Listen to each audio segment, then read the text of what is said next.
Hello guys, এখন বাজে রাত 2টো। তো আজকে আমার অবস্থাটা এরকম। তো দেখো,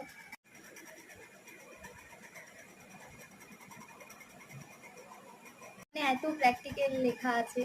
তো ছুটির দিনগুলো থাকলে আমি যা যা করি, কালকে ছিল শনিবার, কালকে গতকাল রাত্রির ছুটি ছিল কলেজ।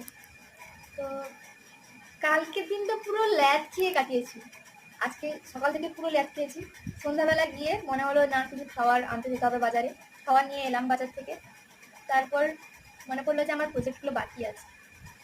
প্রজেক্ট লিখতে বসেছি, বন্ধুর মেসেজ, আমার সিটটা করে দিবি ভাই। এদিকে আমার প্র্যাকটিক্যাল লেখা হয়নি, ছবি আঁকা হয়নি, ছবি আঁকছি, সাথে ওদিকে সিট আছে। ভগবান, এখন রাত 2টো বাজে, আমি জানি না কখন ঘুমাবো, কি করব।